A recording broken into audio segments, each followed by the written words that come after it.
seems that your journey has ended. Very sorry about that. It was always going to end this way, of course. If it weren't by me, it would have just been by some other, terrible thing. Just, you could not imagine how terrible it would be. Just, I get scared thinking about it. I'm glad it's not me. It reminds me of a time I was speaking to my good friend Orville. We were sitting on a park bench watching the pigeons.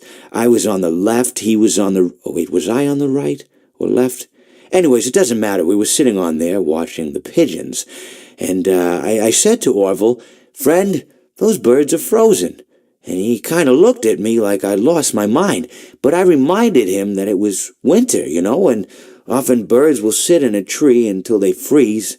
And then they sort of fall to the ground until the sun warms up and they can, move around again. So I said to Orville, "You might as well save those breadcrumbs until the birds thaw, because they can't very well enjoy them in the condition they're in."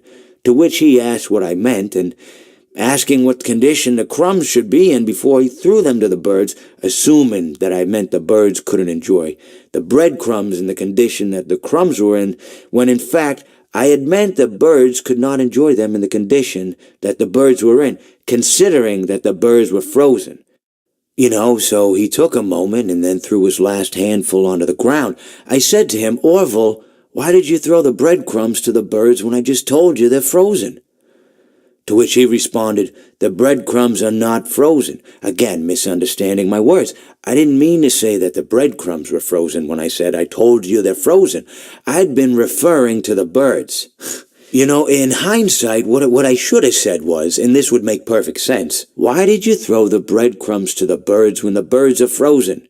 He misunderstood upon my correction, stating that he didn't know what else to do with the breadcrumbs, and that perhaps, when the birds thawed, they'd still be able to eat the crumbs. So I said to Orville, and this is what I said to him, I said, "Orville, the birds may be dead."